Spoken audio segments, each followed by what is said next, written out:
Hello, everyone, and welcome to today's Training Industry Leader Talk, Creating Memorable Training Experiences, sponsored by Adobe, ComLab India, EOB Learning, Skooks, and Whatfix. I'm Avery Vogt, Events Manager at Training Industry, and I'm so thrilled you could all join us today. Before we get started, I'd like to quickly go over just a few housekeeping items to help you interact with our speaker and get the most out of today's program. Throughout today's event, please feel free to use the chat for comments and submit questions in the Q&A panel. We'll address all questions during the event or at the end of the program during our Q&A section. At the end of the event, you'll notice a short survey has popped open in your browser, and we'd appreciate your thoughts on today's event. And as always, all of our sessions are being recorded and will be archived on trainingindustry.com, and you will receive a follow-up email from us with a link to the on-demand sessions. If this is your first Training Industry event, a special welcome goes out to you. Training Industry exists to make connections among learning and development professionals.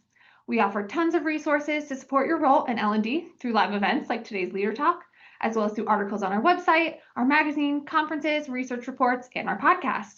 We'd also love to hear what you learned from today's sessions on social media, so please follow us on your favorite platforms, and let's continue the conversation. And now, without further ado, it is my pleasure to introduce you to our speaker, Dr. Alan Partridge. Dr. Alan Partridge is an e-learning evangelist for Adobe Systems. He has served on the doctoral faculty of the University of Georgia and Indiana University of Pennsylvania, and taught education and the arts in universities for more than 20 years. He has spoken to groups around the world about education and e-learning and has an extensive background in higher education and simulations, and has written several articles and books about e-learning, immersive learning, games, 3D animation, and simulation. And with that, we are super excited to have you here today, and I'm going to hand it over to you. Awesome. Thanks, Avery. Thanks so much. And thanks to all of you for joining today. It's a thrill, as always, to get to do these sessions and to spend a little bit of time with you. I'm particularly excited about today's topic.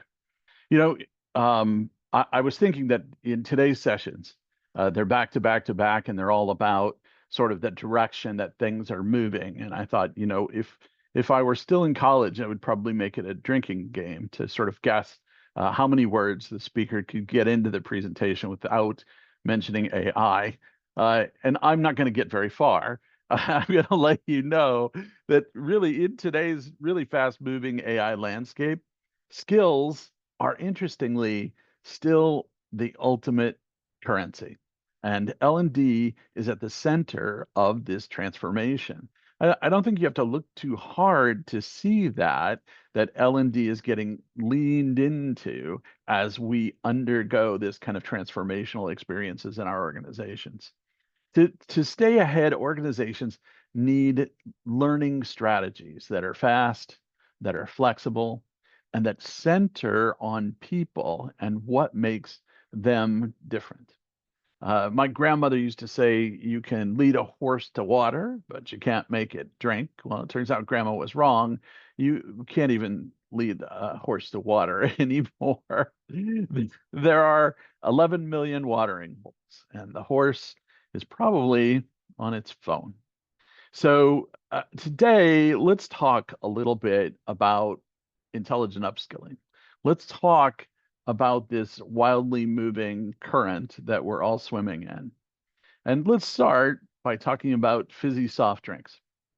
So what if everything we know about L&D is actually borrowed from how fizzy soda companies get you to buy soda? Is that a possibility? What do you think? Throw some chat in your chat pod. Think it over. Bring that to each other. What could I possibly mean? Well, when we start our thoughts today, we're starting our thoughts aimed at where the ideas come from and where we're making our decisions about how to move. Starting about 8 years ago, I started to write about the influence of marketing on learning and development because we had such a strong transformation from the marketing world to the way that people actually reacted and interacted.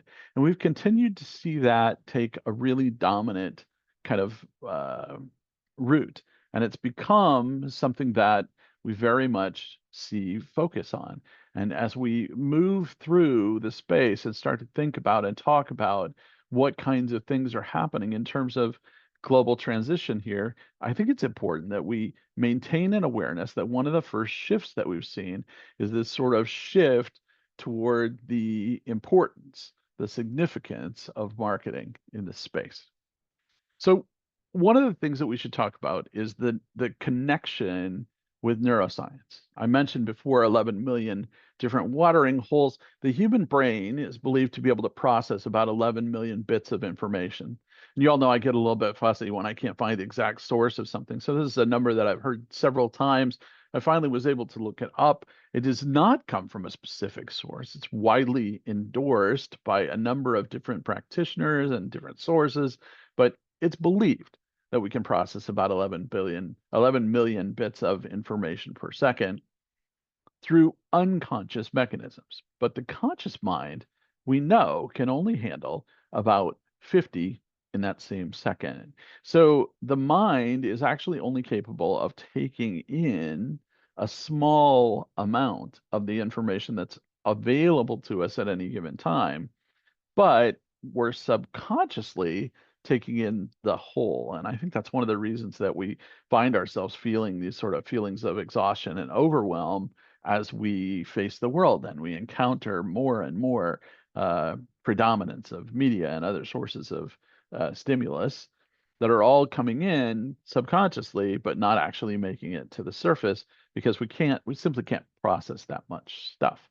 Depending on which educational psychologist is your favorite at a given moment, you may have heard similar kinds of things about the limitations of our cognitive ability to process, force us to sort of put things through this funnel, and that through that funnel is how we process. We have to first prioritize, right? So that means a lot of that information is processed without our awareness, that it's subconsciously being weeded out so that we can make decisions about what we want to focus on, what we need to focus on at that given moment. Um, and that amount that's making it through the funnel is actually a tiny amount. The same principle applies to learning. We need to cut through the noise. Traditional L&D approaches fail because they don't account for attention mechanisms. Now, for those of you who are in learning and development, you've already noticed that I've committed an evil sin on this slide. Can anybody guess what that is? I don't even have to check the chat. I'm betting that we've already look at him come. Look at it. Yeah, that's right. That little guy is seriously cute, isn't he? What is he doing? He is stealing my focus. Children and animals, they always say. Well, even worse when you have a little simulated Pokemon or something like that. It draws our focus away and it brings the attention on that object. And one of the fundamental principles that we learn from educational psychology is this notion that when focus is diverted through whatever means, that's going to be a significant problem. And so we're often concerned with engagement, but we have to remember a huge priority here is not just engagement, but where the engagement is going and what the purpose is. See, that poor little guy has nothing to do with the neuroscience connection, right? And the chances are that what you'll remember about this slide is not the amount that the human brain is believable to be able to process. You're probably not going to remember the other kinds of pieces. I hope one thing that you'll remember is that little rascal competed for your attention, right?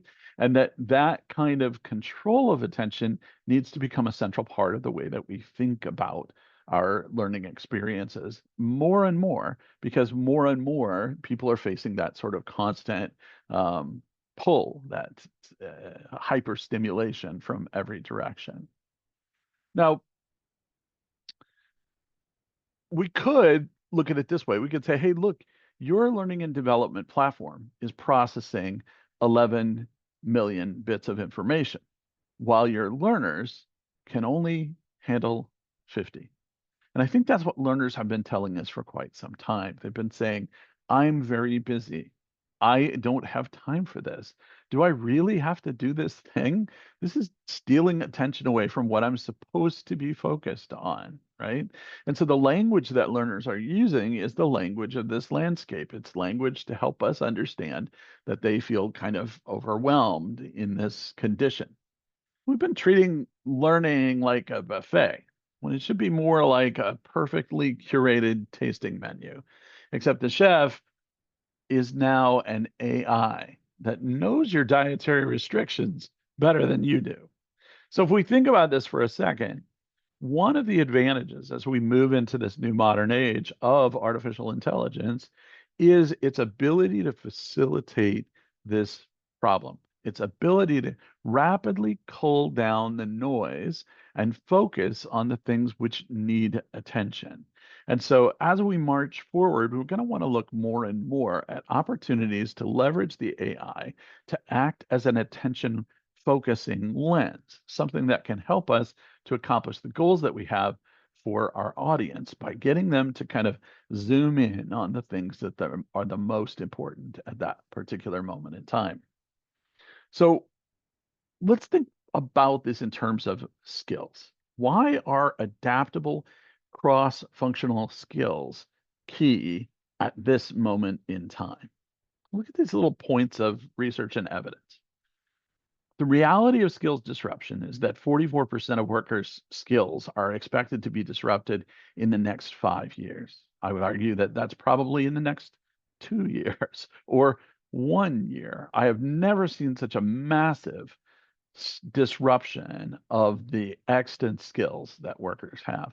And it wasn't a pretty picture already, right? We know that Brown et al. Did the study with the notion of the half-life of skills and the rapid decay of skills.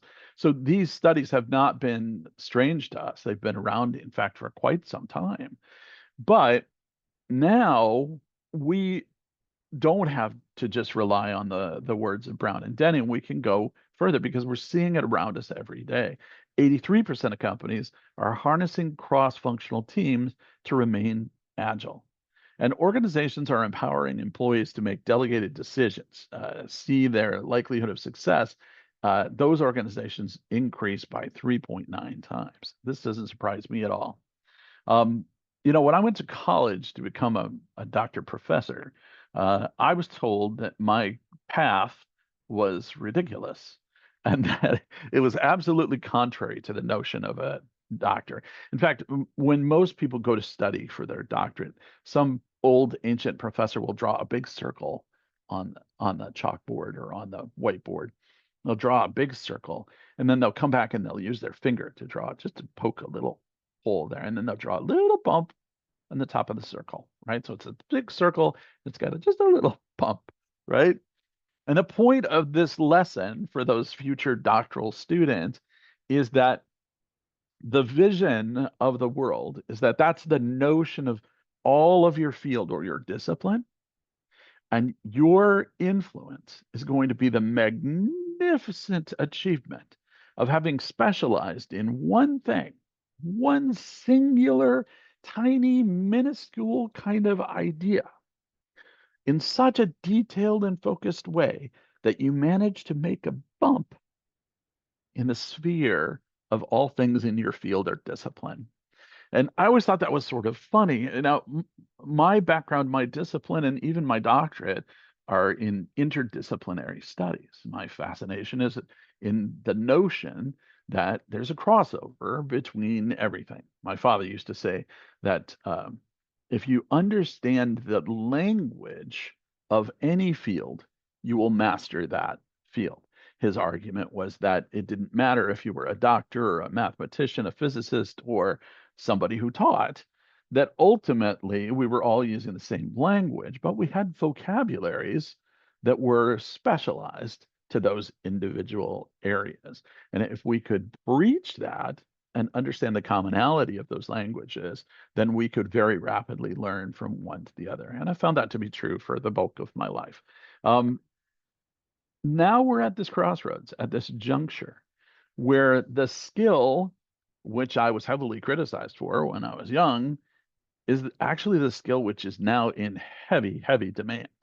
Because ultimately, cross-functional skills, adaptability, the ability to understand from kind of unified perspective across a wide array of areas is absolutely critical to being able to offer something special in the face of AI, which is able to do things at an incredibly rapid rate, which is able to specialize and focus in very narrow ways. And the more I learn about AI, the more I understand that things like limited context make it so that it's extremely difficult for AI to embrace broad concepts or to compare large areas or scales or volumes of things, and that ultimately it's garbage in, garbage out. If you feed AI kind of garbagey information, then you're going to get garbagey information back out. Whereas if you have a broad base of understanding and information to begin with, you can not only feed it things which are not garbage, but you can enter into a kind of partnership with it, criticizing what it has to say, encouraging it to criticize what you have to say, working back and forth to hone and perfect arguments, questioning, always working critically, self-critically, and critically of the AI itself in order to move things forward. So there are tremendous opportunities throughout this time, which is a really interesting time. And there's also tremendous skepticism. There are reasons, valid reasons for that skepticism. They include ethical reasons, they include reasons that are financial, they include reasons that are skeptical of the capacity or the capability of what can be sort of an illusory practice. And all of those things are very reasonable questions to be asking. But we also know that this is a time of rapid change. And so embracing the change, I have found, is always the best option. Embrace the change, but question it, question it, question it, work through it, find a way to sculpt it and make it your own. That's definitely the pattern that leads to better learning experiences across your organization. You know, the Swiss Army knife, my dad carried the same Swiss Army knife for 40 years. It had everything. It had blades, it had screwdrivers, it had a toothpick. I often remember him pulling it out and using the toothpick at the most inappropriate moments. But you know what it didn't have? Wi-Fi. Today's workers need to be the Swiss Army knives that update themselves overnight. They need to have that kind of Wi-Fi. They need to be engaged with all of these kinds of experiences and technologies in a very healthy way as a part of their entire living experience. And it is probably not going to work well for people unless they're engaged really heavily. And so what I would suggest to you is that you're going to start to see a pattern where people coming out, young people coming out of school or coming out of a period of deep immersion and study may well have some significant advantages in the use of these new technologies, but they will lack foundation. So they will find themselves spinning in circles because they will not have the innovation, the adaptation, those kinds of skills to be able to stop it. You know, I often find that if I'm working with an AI computing assistant and I'm trying to develop some sort of piece of technology, often the assistant will fall into a looping behavior where it tries to solve a problem. It fails to solve the problem. It tries again. It fails again. It tries again. By the fourth time it tries, it's lost its memory of the first time that it failed. And it will now repeat the try exactly that it already made earlier. And it seems absurd to me because I have clear memory of it having attempted that method before, but it has no memory of having attempted that method before. And it's even worse if there's a context compression or some other device where it has to refresh and become a new instance of itself. And in that case, many of those instances will go back and do the exact same processes over and over. It's enough to drive you crazy. And you end up saying, stop, stop, stop. Just like you would with a stubborn graduate student. Okay. So the cross-functional revolution, 52% of companies now leverage cross-functional teams for AI transformation. That's up from just 5% in 2023. Top skills priorities are shifting: critical thinking and problem solving, creativity, innovation, adaptation, cognitive flexibility, that limited barrier to um, resisting change. All of these qualities are critically important. And we're going to find that in some cases, you'll find that that kind of resistance to change and transition runs across swaths of your organization, but you may find that it runs in funny places. So I'd encourage you, as you're looking at your organization and where people can grow and change, try to remember that ultimately you may have people in that organization who are about to flourish because of this new circumstance, right?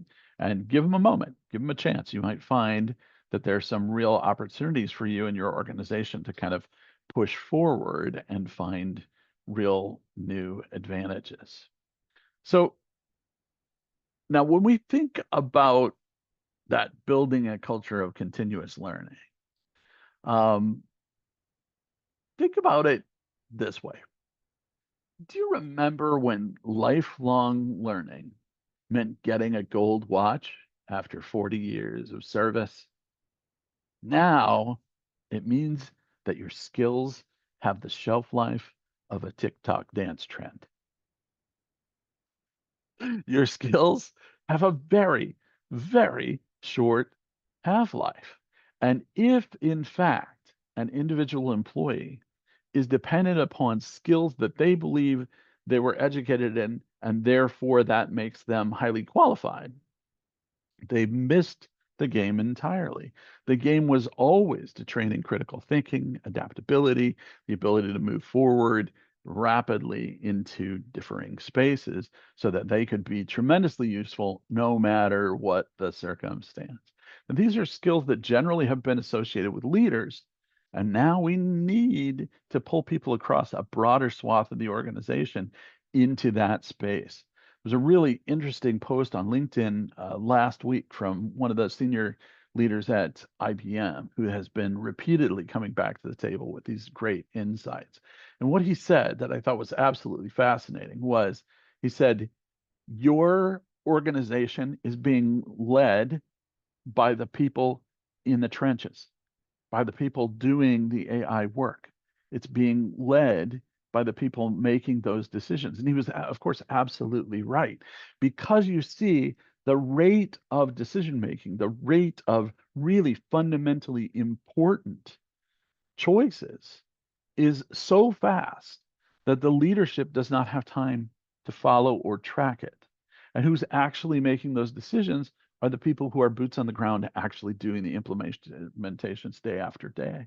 And so his point was that we in leadership, those of us in management, and those of us who are in the situation of being in the trenches all need to be immediately aware that the value in our organization may exist in these pockets of doers and creators that have traditionally been undervalued because they're in fact the ones who are making critical decisions that could be making or losing millions, tens of millions, even billions of dollars for the organization.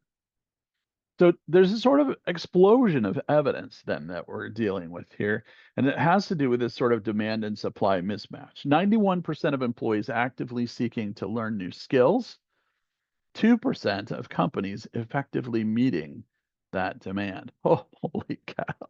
That's not a number. I deal with studies and stats all the time. This number, which is from a Mercer report that's cited in Training Industry in 2024, 91% of employees are actively seeking to learn new skills. Only 2% of companies are effectively meeting that demand. For those of you, we've been in this business for a long time, those numbers have never looked great, but they have never looked that bleak. 2%, that's just shocking. $7 trillion lost annually in productivity due to disengaged employees. Disengaged employees. Now, think about that engagement and disengagement in a different context, because it's not just about putting in little pokey critters to distract, right? It's about focusing the mind into the areas which are most important. No, the human mind wants to learn. It always wants to learn. It's just human nature to want to learn. And because of that, we can always direct it toward learning. But the human mind is also resistant to commands. And depending on the kind of mind, some are even more resistant than others. For the most part, people don't like to be told what to do. So you have to find ways to recognize and demonstrate the extraordinary power, potential, use, and applicability of those things which you also think are coincident with the best interest of the learners. You know, the sourdough starter. My neighbor during the pandemic gave me a sourdough starter, uh, and they said to me, "Feed it every day or it dies." I, of course, laughed. I mean, how hard could it be? 2 weeks later, dead starter. Skills are the same way. Miss a feeding, and suddenly you're the person still using Internet Explorer. The skills are constantly changing. What is critically important, what is not, is constantly changing. Everything is evolving, is reinventing itself. And so we have to keep in mind that that rapid pace of change drives our behaviors and interactions and brings us to a place where we're, you know, very urgently needing to retrain ourselves and bring ourselves to more and more appropriate place. Now, I want to stop there for just a second and give you a chance to use those chat containers. I didn't do a poll this time, and I usually do a poll, but I thought, oh, you know what? We can actually talk in the chat and have a little bit of kind of feedback or response of that normal old-fashioned like actual text. You know, that's the hot criticism with AI that nobody remembers how to write. I don't believe it. I believe you can all write. So tell me, what is the business impact for you? Does it align with what some of these stats have been suggesting, or is the business impact very different? You'll notice as you're writing your comments in the chat, I hope you're writing your comments in the chat. I don't see the chat flying up, so I don't believe you're writing your comments in the chat. Tell me about what the impact is that you felt. Are you able to measure it? Are you able to detect it? Are you seeing that it's something else? Are you in agreement with these ideas? Or are you critical of these ideas? Where are you? Tell me what you're thinking about this in terms of the business impact. Organizations with learning cultures witnessed 37% increase in their productivity. That's from Deloitte, 46% more likely to dominate the market. That also from Deloitte, 22% higher productivity with highly engaged employees. That's from Gallup. And 92% more likely to devise new innovations. That's from Deloitte. So I saw some chat fly up there. What do we have, Avery? We have some. Oh, look at the chat. It's flying out of control. Avery, Yeah. look at all this Um, chat.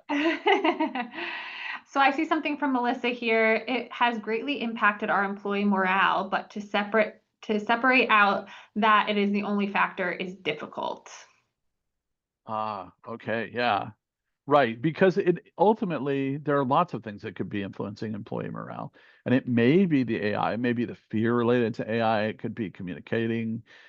You know, a lot of organizations have sort of taken the stance, we will embrace AI, and it may impact the company. I've been advising large organizations and business leaders since early days that I think that the unwise companies will cut employee lines based on the presence of AI. Most companies were already extremely lean to begin with, and with the exception of some very narrow roles, there aren't a lot of cases where you can just sort of substitute in. I know that there were organizations that sort of in the wake of early studies said, well, we're going to go ahead and cut 30% of our developers, or we're going to go ahead and cut 30% of our fill in the blank, right? And I think that you'll see those decisions reverse themselves rather abruptly, pretty quickly, for a couple of reasons. And these are the reasons that I cited with leaders when I first started to make this argument. One, people do not have short memories. If you fire 30% of your personnel and dump their 30% on top of your other people, now you've just given that person 50% more work, and I'll guarantee you they already thought they were doing twice the work they should be. So now you've got a really angry, grumpy employee who's looking for work elsewhere, and probably justifiably so. And you know what they'll probably do? They'll probably retrain on AI, but they'll look for somewhere else to use those new skills. Um, because you didn't think about the bottom line beyond the first quarter. And that's a very business centric kind of thing to do. Businesses are surviving those kinds of moves. You know, you do get your bonus that quarter if you cut all those lines, but in the end, it'll tank a business. And if you look at the stats on businesses globally, the rate of businesses tanking is absolutely alarming, and it has not gotten any better in the past 100 years. The likelihood is that the organization, whatever that organization is going to go out of business. I believe that number was something like 18 years on average. So the to have an expectation that your organization is going to somehow make it to the century mark, if you're making decisions to kind of cash out every quarter, they're very, very low. The smart businesses are doubling down here, and you see smart businesses that maybe they trimmed before they went into it, but now they're building in the side of being able to facilitate broader AI diversity and moving through with the personnel they have and improving and the experiences across the organization. Those are all plays that are going to pay off. Cutting en masse, that is not going to be a wise play, no matter how you spell it. What does anybody else have anything to say about this one, Avery? Oh yeah, lots of comments here. Regina said, I've seen a gap of what our organization needs employees to learn versus what employees actually want to learn. So there's a gap of organizational actual need versus like the employee perceived need. That's a tough one. I think one of the reasons it's tough is because A, should the organization be listening to the employee? And B, is there a way that you can communicate more effectively to the employee why the organization believes that that's so critically important? The only thing that I've ever seen work here is change management, focus groups, and not kind of surfacey change management, but really hardcore experiential change management. I'm not surprised that you're seeing that and hearing about it, because more and more I'm hearing from L&D professionals that they're being asked to enter the change management field and become the change management agents. So I would be curious to see if, show of hands, folks in here who've been basically kind of had change management dumped on your doorstep with the assumption that somehow you're change management experts just because you're learning and development or instructional design experts. Yeah. So this guy, you know, you know how every January the gym is just packed, but by February you can hear crickets. We've been treating employee learning like gym memberships. Sign them up and hope for the best. But what if the gym came to you, knew your schedule, and started with just 5 minutes? That's where we're going.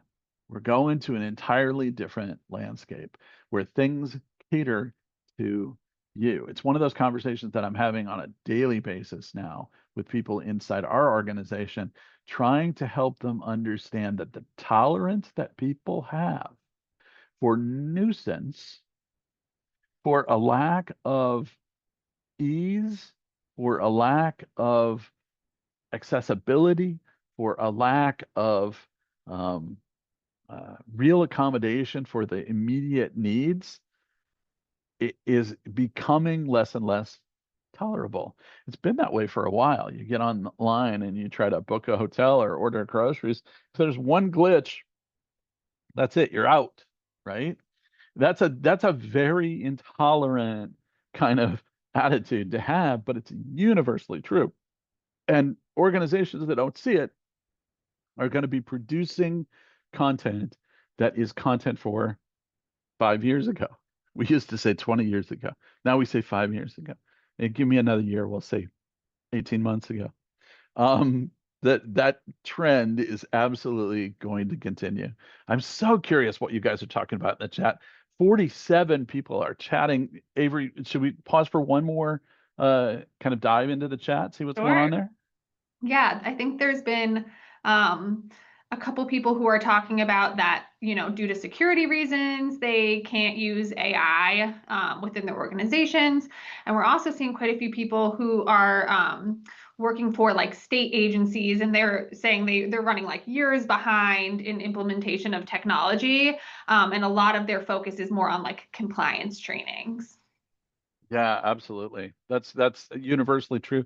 The irony here is that the AI is accelerating at such a rapid pace that even in areas like compliance training, it will improve your ability to produce better work faster. One of the things that I'm seeing is that almost down the line, the folks who are developing educational software, learning and development oriented software have been working around learning objectives and doing things that are specifically true to instructional design best practices in their efforts to sync AI up. This is fascinating because there hasn't been a significant amount of growth in the space of online learning and training over the past 20 years. There's been growth, sure, it's gotten a little slicker, it looks a little nicer, it's a little easier, it's a little more accommodating, a little more comfortable, a little more, right? We're not looking at a little more. We're looking at massive revolutionary changes. We're looking at opportunities across the industry where people are able to produce content which is rich, which is engaging, which aligns to educational principles, which allows you to validate your learning objectives and more, and which is engaging and directly on target, and which is effective in the end, which is actually doing a good job of making important content available to people. Um, you're going to note there that in this particular slide, data on learning and retention, I'm not going to read through it. You guys have had a chance to read through it while we're working on that. I'll just say that, there continue to be significant milestones here, all of which point to the importance of learning and development at the base of this particular problem. So now you might be wondering about my garden here. Uh, my mother always said, you can't pull on a plant to make it grow faster, but you sure can make sure it has good soil. That's continuous learning. We're not pulling on people, we're enriching the soil. Ultimately, you can't yank the roses out by the roots and hope that they'll grow. You have to make sure that they have the right kind of soil to feed them. And I think it's never been truer and it's never been a better opportunity to really leverage that with the people in our organization to give them fertile soil in which to grow. Give them a space which is actually going to resonate for them. Encourage them in those approaches and activities. Help them find the path of least resistance to be able to embrace these new technologies. Because in the end, your organization is only going to flourish if you're among the leaders who are able to actually master these new technologies. They're not going away. They're not inverting suddenly. They're not gonna get overruled or flipped or anything else. They're going to fly, right? We Many of us have seen this kind of innovation trend before. It is directly parallel to what happened with the onset and introduction of the internet. The difference is that it's even faster, it's even more broadly adopted, even more universal, even more powerful. So all of these things are happening. It's also, if you follow my articles, you may have noticed that I've recently written a number of things that include references to the fact that we've clearly hit or are on top of the much predicted singularity, that point at which the amount of information and invention exceeds our ability to adopt and understand all of it.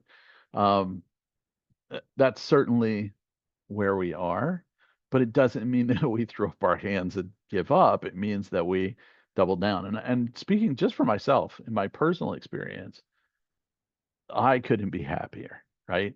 Because I'm I'm feasting on new information every day, right? And that excites the mind. And I would argue that many of your people will be just as happy and just as excited to be able to feast on that.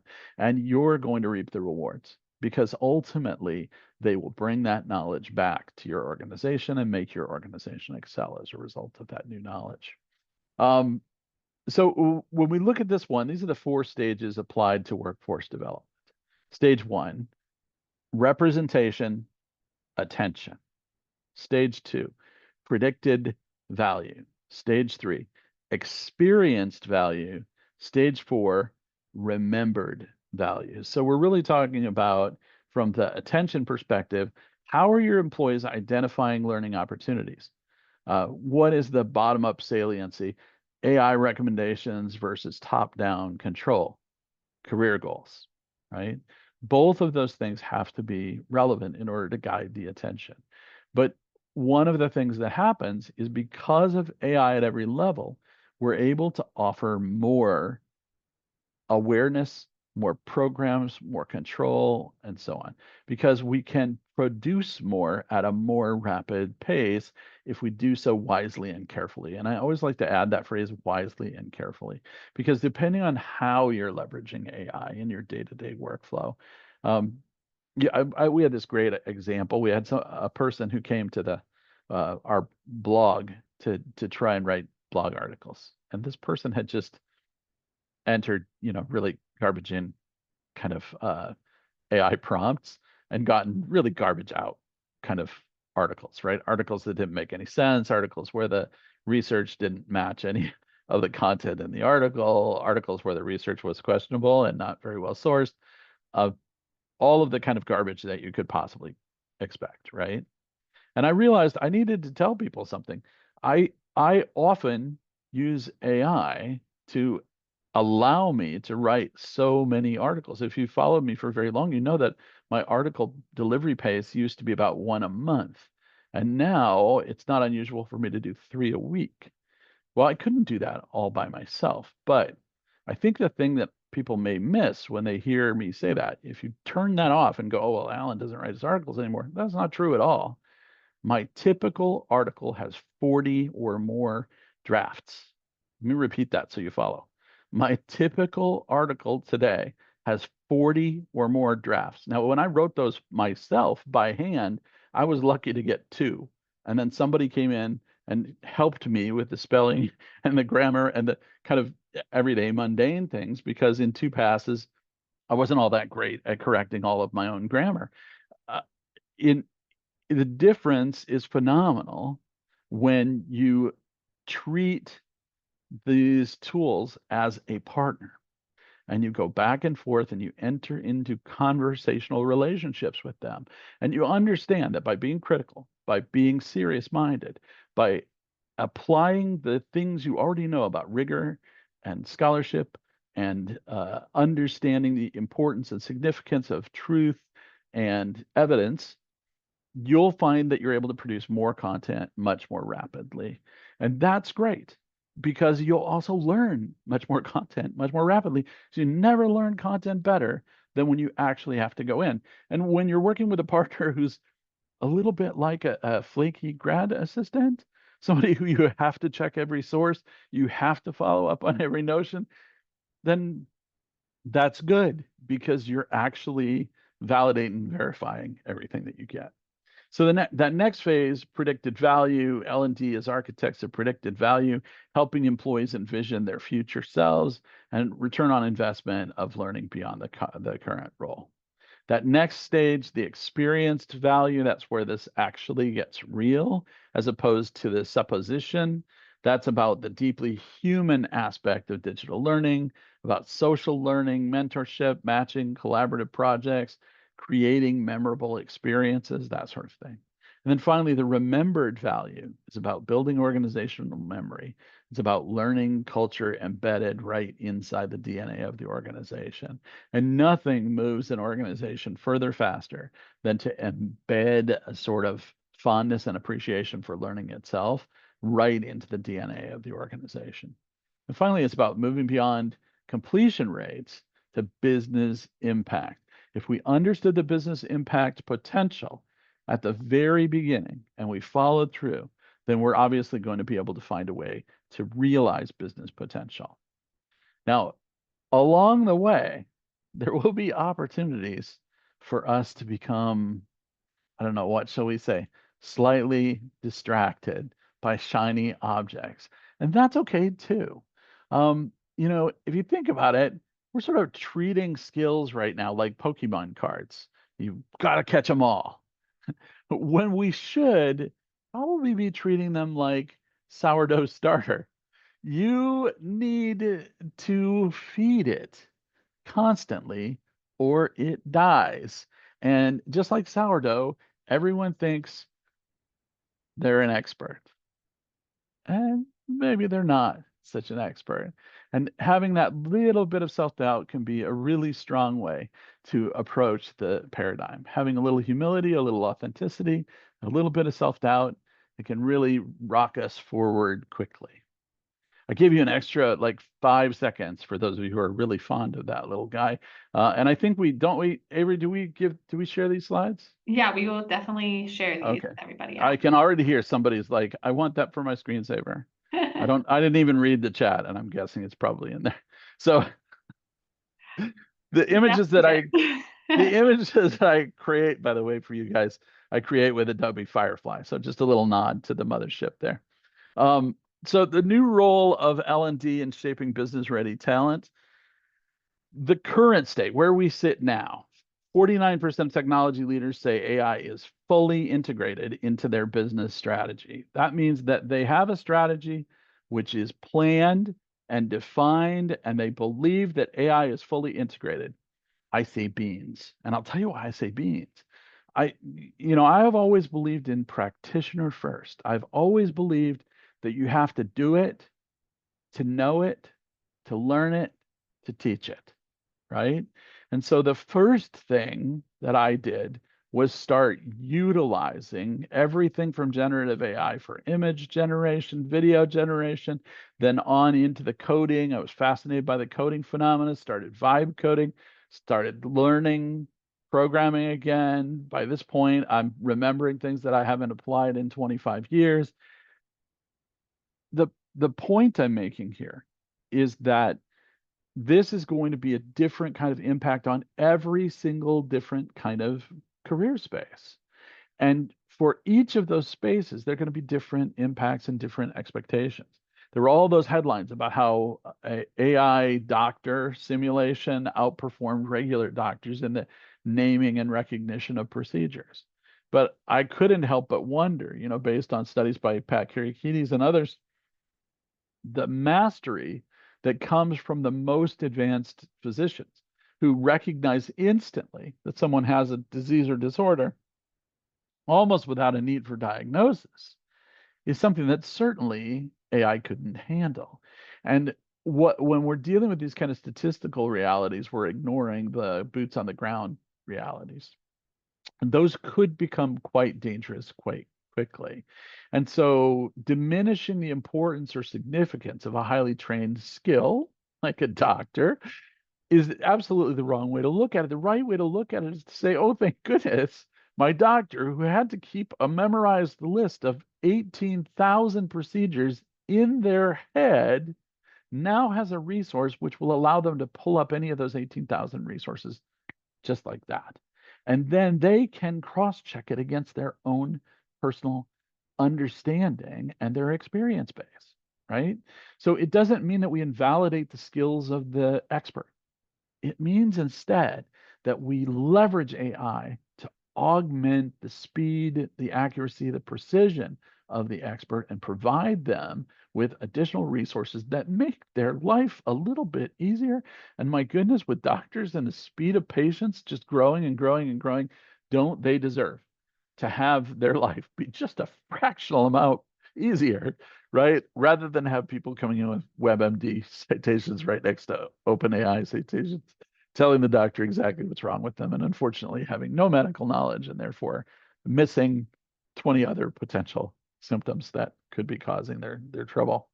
So each of these things is, in fact, a part of our newly defined role, a part of what makes us tick, so to speak, in terms of our role as learning and development professionals. It's a whole new landscape. I know I must sound like a cliche old man, but it's absolutely a different space, and all the evidence and the research is stacking up to suggest that. Hey, You Alan, know, yep. I'm No, sorry I to can't interrupt be. you. I can't be. Am I We're out of already over time? time. You were on a roll. I didn't want to stop you. Avery, already I'm out of time. That's so sorry. I'm so sorry, everybody. I really try not to go terribly over time, but Avery knows that I've confessed to her that I occasionally have been known to go over time. Let me just wrap by saying that it's been wonderful to spend time with all of you. And the slide deck will be available if you want to check it out and study it in a little more detail. I did include slide notes, so the notes are on there as well. You can get a sense of what my take was on each of these pieces. Huge thanks to Avery, both for her patience and to the training industry for hosting me. And hopefully you won't believe that I've gone completely senile, because I did tell you I was going to go too long today.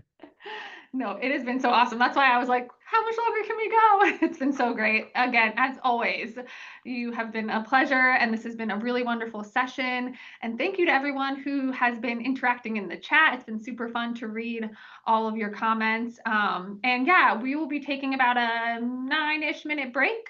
And Sorry, everybody. and up next, we have the session Make It Stick, The Science of Unforgettable Learning with CommLab India. And so in just a moment, I'm going to end this session, and you can join our next session by returning to the event lobby and going to the session tab.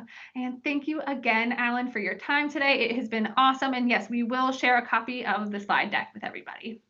All right. Thanks, everybody. Bye. Bye.